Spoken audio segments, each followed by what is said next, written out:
په سعودي عرب کې اکثر تاسو د ګورنمنت فیس جمع کوي لکه د لایسنس فیس شو، دین علاوه د وای فای بل شو، یا مخالفه شوي، یا د گاډي څخه پیسې شوي، نو تاسو بیا په دې ډاوټ کې یره چې زمونږ دا پیمنٹ کمپلیټ شو او که کمپلیټ نشو. وس بازي نیم کیسز کې چې دی هغه تاسو ته او ټی پی هم راځي، بازي نیم ټیم کې چې کم دی هغه میسج را نشي، نو تاسو بیا په دې ډاوټ کې چې یره دا زمونږ دا پیسز چې کم دی دا کمپلیټ شوي دي او کنه دي. نو په ابشر کې د دې لپاره یو اپشن دی، دا تاسو پاږي کې په اسانه باندې چې کولای شي چې یره په تاسو پسې بقایاجات شته او کنيشتا او تاسو کمی پیسې چې دی هغه پېښوي دي حکومت ته او کنه دي. نو دا بالکل تاسو په اسانه باندې چې کولای شي. په نننۍ ویډیو کې درته دغه اپشن خېمه که تاسو چیرته فیسز یا بلز جمع کړی وي او تاسو په دې کنفیوژن کې یره چې دا بل به جمع شوی او که بنئ، نو په دې ویډیو کې درته خېمه چې هغه تاسو څنګه ویریفای کولای شي چې هغه جمع شوی دي او کنه دي. دینه علاوه تنوالو که تاسو سره نور څه کوېسچن نو تاسو په کمنټ کې ماته ویلې شي یا سم مسلې، نو پاغه به درته ویډیو کوم، خپل پوره کوشش کوم چې تاسو زه په صحیح طریقه باندې گایډ کما. دین علاوه تنوالو موږ په یوټیوب باندې کار شروع کړی دی، هغه سره لازم سبسکرایب کړئ. که ویډیو مو خوښیږي ویډیو د سره لایک شیر کوئ. راځي چې دا مکمل طریقه د موبایل په سکرین باندې زده کو. د دې لپاره به تاسو خپل ګوګل کولاو کوي او په ګوګل په سرچ کې به تاسو ولیکئ فایل پی سی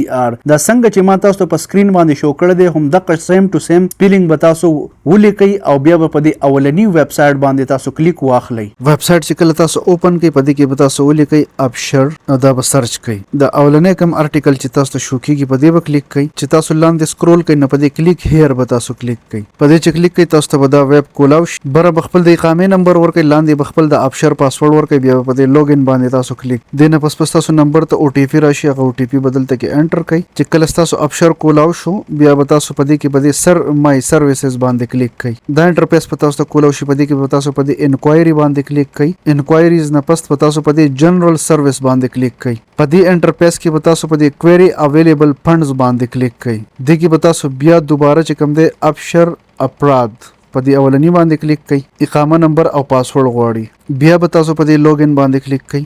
بیا به تاسو ته او ټی پی راشي، دا به انټر کړئ. کوئری اویلیبل فندز باندې تاسو کلیک کړئ نو تاسو ته به دا انټرفیس شو کیږي. دا انټرفیس په تاسو ته شو کیږي. په دې بر پرسنل انفارمیشن کې تاسو کته شي چې تاسو د اقامې نمبر دی، لاندې تاسو نوم دی، دین لاندې اویلیبل فندز ډیټیلز، سپانسرز ډیپوزټ، ویکل ډیپوزټ، ډرایوینګ لایسنس، پاسپورت ډیپوزټ، لیبر ډیپوزټ.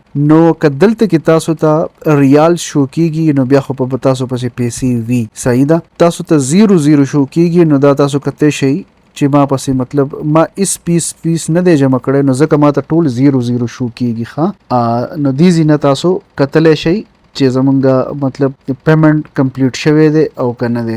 دې ځینه تاسو په اسانه باندې چک کولی شئ. دا ټول 00 نو بس بیا ټیک دی. اوکې